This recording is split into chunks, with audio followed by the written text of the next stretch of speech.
সবাইকে শুভেচ্ছা। আমি প্রথম খণ্ডের পার্ট 23 থেকে আলোচনা করছি। দেখো, স্ত্রী প্রজনন তন্ত্র। স্ত্রী প্রজনন তন্ত্র কি, বা ফিমেল রিপ্রোডাক্টিভ সিস্টেম।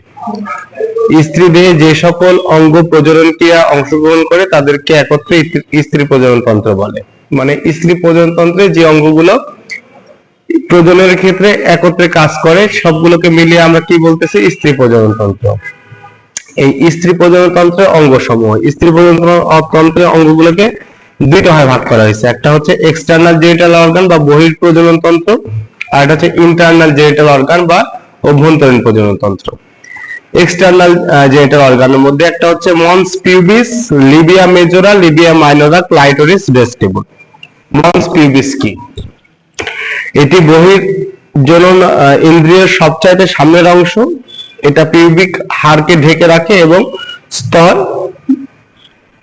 এক স্তর চর্বি। যৌবন প্রাপ্ত হলে এই অংশটি লোম দিয়ে ঢেকে যায়। আচ্ছা, লিবিয়া মেজোরা।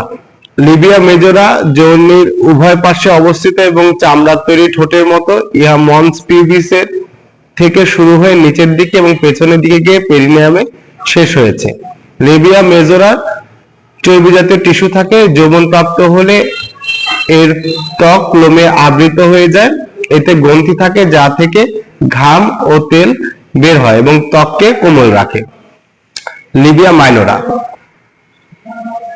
এগুলো হচ্ছে লিবিয়া মেজোরা ও হাইমেনের মধ্যবর্তী স্থলে অবস্থিত ত্বকের দুটি ভাঁজ।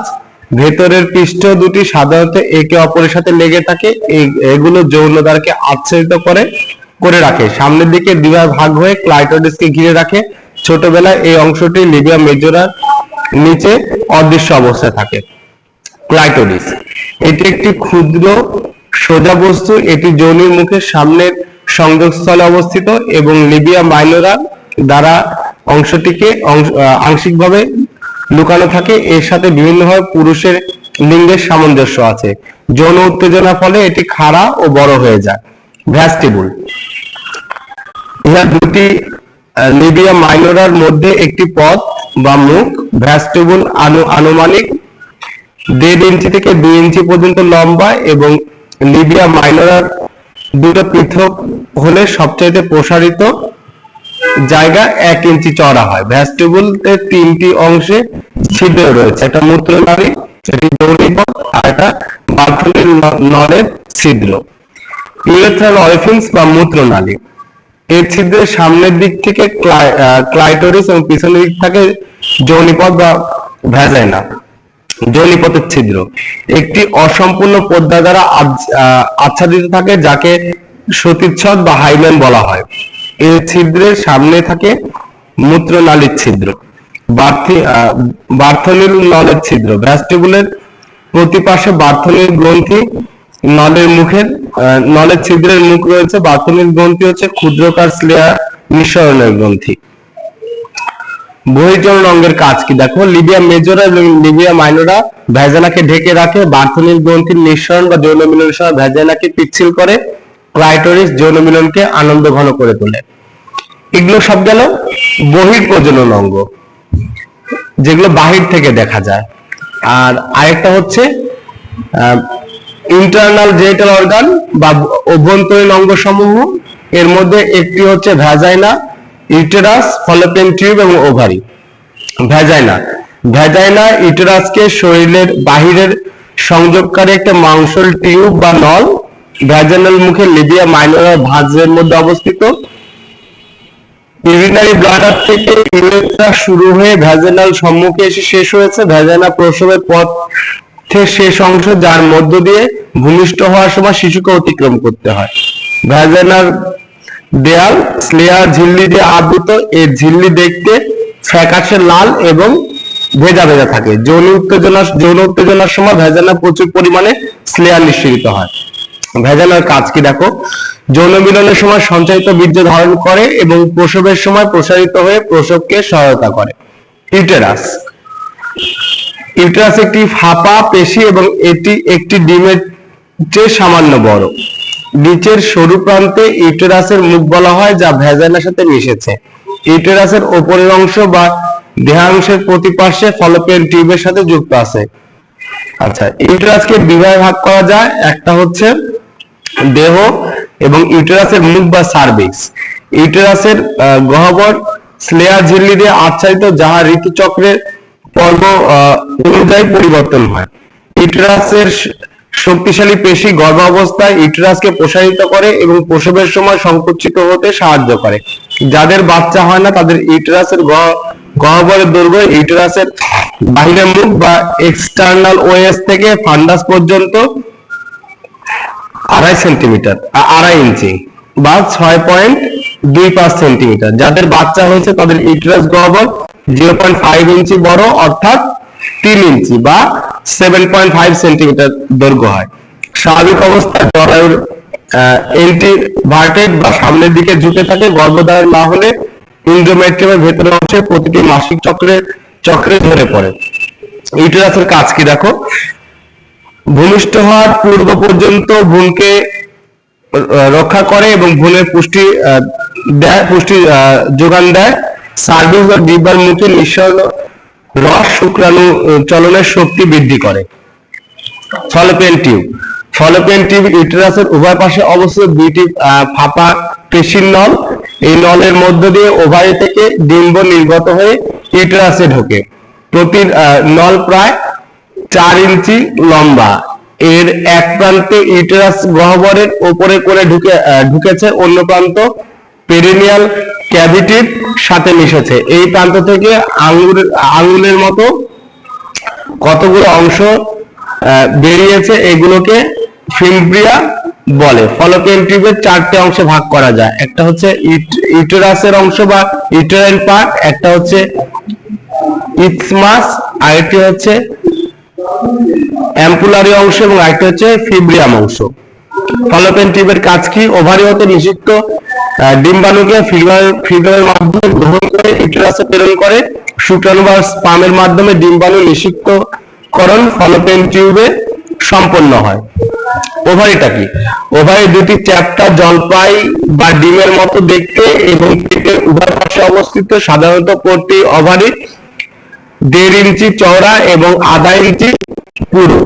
ওভারি ইউটেরাসের উভয় পাশে পেলভিস অবস্থিত। ওভারি প্রজনন কোষ তৈরি করে যাকে ডিম্বাণু বলা হয়। ওভারি থেকে ডিম্বাণু নিষিক্ত হয়ে ফিব্রিয়ামের মাধ্যমে ফলোপিয়ান টিউবের ভেতর দিয়ে আসে। ওভারির কাজ হচ্ছে 1 ওভাম বা ডিম্বাণু তৈরি করা, 2 হচ্ছে স্ত্রী যৌন হরমোন যেমন ইস্ট্রোজেন প্রোজেস্টেরন নিঃসরণ করা।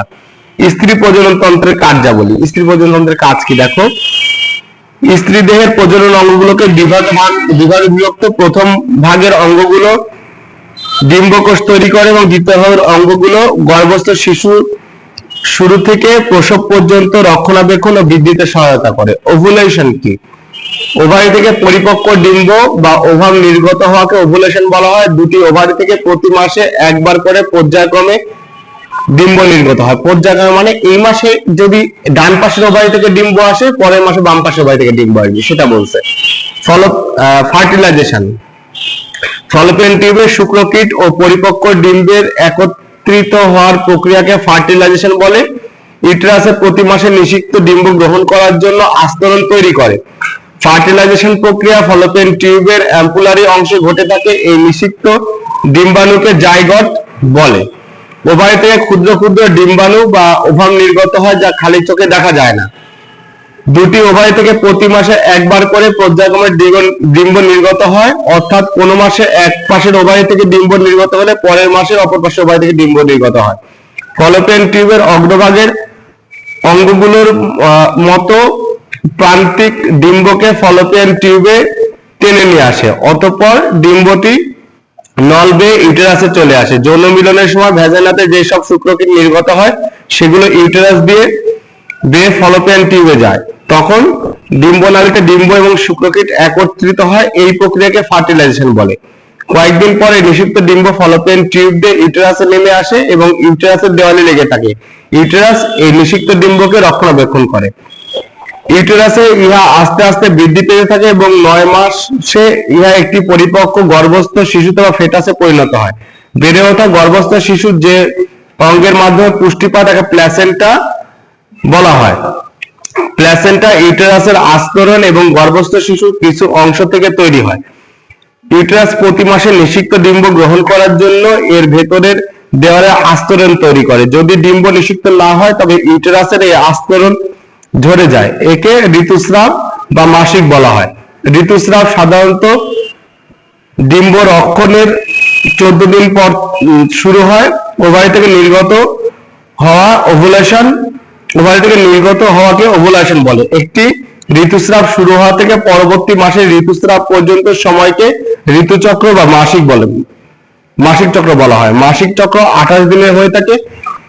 ইহা 25 থেকে 31 দিন পর্যন্ত হতে পারে। যতদিন পর্যন্ত একজন মহিলার ঋতুস্রাব হয় ততদিন পর্যন্ত সে গর্ভবতী হতে পারে। আমাদের দেশে মহিলাদের 45 থেকে 49 বয়স পর্যন্ত ঋতুস্রাব হয়ে থাকে।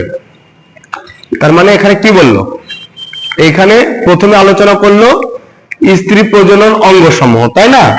স্ত্রী প্রজনন অঙ্গকে দুইটা ভাগে ভাগ করা যায়, একটা হচ্ছে এক্সটার্নাল জেনিটাল অর্গান আর একটা হচ্ছে internal genital organ. External genital organ মানে আমরা যেটা বাহির থেকে দেখতে পাই সেটা, যেমন মন pubis, Libya মেজরা, Libya minora, clitoris, ভ্যাস্টিবুল এগুলো। এবং ইন্টারনাল জেনিটাল অর্গান যেগুলো সেগুলো হচ্ছে ভাইজানা, ইউটেরাস, ফলোপিয়ান টিউব এবং ওভারি। ঠিক আছে, তাহলে স্ত্রী প্রজনন তন্ত্রকে কয়টা ভাগ করা হলো? দুইটা ভাগে। একটা হচ্ছে এক্সটার্নাল জেনিটাল অর্গান বা বাহির থেকে আমরা যেটা দেখতে পাই, ইন্টারনাল জেনিটাল অর্গান। বাহির থেকে যে আমরা যে অঙ্গগুলো দেখতে পাই এটাই হচ্ছে এক্সটার্নাল জেনিটাল অর্গান। আর ভেতরে যে অঙ্গগুলো আমরা দেখতে পাই না, ইউটেরাস আমরা দেখতে পাই না, সার্ভিক্স আমরা দেখতে পাই না, বা ভাইজানাল যে টিউব থাকে এগুলো আমরা দেখতে পাই না, এগুলো হচ্ছে ইন্টারনাল জেনিটাল অর্গান। এই এক্সটার্নাল জেনিটাল অর্গান আর ইন্টারনাল জেনিটাল অর্গান। আর আরেকটা কি পেলাম এখানে আমরা, যেমন ফলোপিয়ান টিউব ও internal genital organ, ovary internal genital organ এগুলো। ফার্টিলাইজেশন কি? ফার্টিলাইজেশন হচ্ছে শুক্রকীট ও পরিপক্ক ডিম্বের একত্রে মিলিত হওয়ার প্রক্রিয়াকে কি বলা হচ্ছে? ফার্টিলাইজেশন বা নিষিক্তকরণ বলা হচ্ছে। ফার্টিলাইজেশন হয়ে সেই ডিম্বাণুটা জরায়ুতে এসে অবস্থান করে। জরায়ুতে এসে যখন অবস্থান করে তখন এটা আস্তে আস্তে ইয়ে হয়, বাচ্চাতে পরিণত হয়। এই বাচ্চাকে বলা হচ্ছে ফেটাস। আর এই বাচ্চা যেই থলির মধ্যে থাকে সেটার নাম হচ্ছে প্ল্যাসেন্টা। এই প্ল্যাসেন্টা থেকে বাচ্চা যে 9 মাস জরায়ুতে থাকে, এই প্ল্যাসেন্টা থেকে বাচ্চা পুষ্টি পায়, প্ল্যাসেন্টার মাধ্যমে বাচ্চা অক্সিজেন নেয়, প্ল্যাসেন্টার মাধ্যমে বাচ্চার শরীরে রক্ত তৈরি হয়, প্ল্যাসেন্টার মাধ্যমে বাচ্চার শরীরে পুষ্টি যায়। এগুলো প্ল্যাসেন্টার কাজ। আরেকটা জিনিস কি শিখলাম আমরা, সেটা হচ্ছে মিনস্ট্রুয়াল সাইকেল। মিনস্ট্রুয়াল সাইকেল বলা হচ্ছে কাকে, বা ঋতুচক্র বলা হচ্ছে 28 দিন সময়কে। মাসিক হওয়া থেকে শুরু করে পরবর্তী 28 দিন পর্যন্ত মিনস্ট্রুয়াল সাইকেল। তবে এটা 25 থেকে 31 দিন পর্যন্ত হতে পারে। আর এই মাসিক থাকে মায়েদের কতদিন পর্যন্ত? 45 থেকে 49 বছর বয়স পর্যন্ত মাসিক চক্র থাকে। এই সময়টা মায়েরা গর্ভবতী হতে পারে। আর যখন 49 বছর বা 45-এর পরে যে ঘটনাটা ঘটে তখন মাসিক বন্ধ হয়ে যায়, এটাকে বলে মেনোপজ হওয়া। তখন আর মা গর্ভবতী হতে পারে না। তাহলে আগামী দিন আমরা এই চ্যাপ্টার পড়ে আসবো। ধন্যবাদ সবাইকে।